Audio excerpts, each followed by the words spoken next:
Hello, c'est HR, votre chroniqueur. Alors je vous le dis tout de suite, je plaide coupable. À chaque fois qu'il y a un action movie avec Aaron Eckhart sur Prime Video, je le regarde. Donc là, j'ai su qu'il y en avait un sur Canal+, naturellement, je l'ai regardé. Et ce polar a pour titre Chief of Station. Alors officiellement, c'est un action movie, mais c'est davantage un thriller d'espionnage avec quelques scènes d'action. Donc il y a un côté qui fait un petit peu penser à son récent Bricklayer, mais avec moins d'action, plus de dialogue.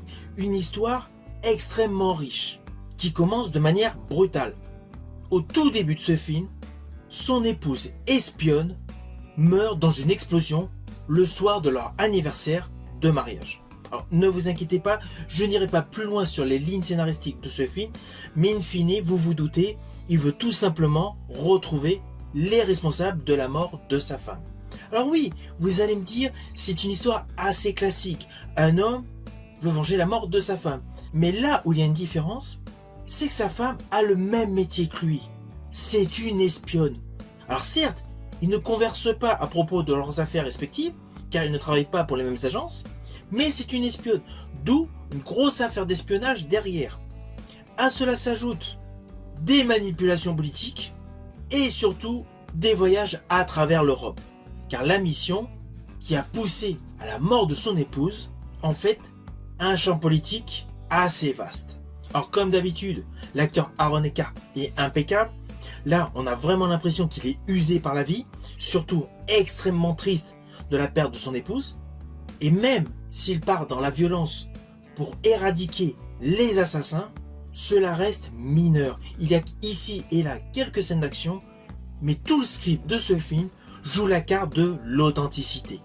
Alors oui, cela ne vaut pas les 3 jours du Condor avec Robert Redford, mais cela reste un très bon film d'espionnage, où les scènes d'action sont totalement cohérentes. On va pas avoir du grand n'importe quoi, on va pas avoir des mitraillettes qui se rechargent automatiquement. C'est assez succinct, et en plus, elles ne sont qu'un support à l'histoire. Histoire qui met également en avant le personnage interprété par Olga Kurylenko. Sans oublier tout ce qui est visuellement cohérent dans ce film.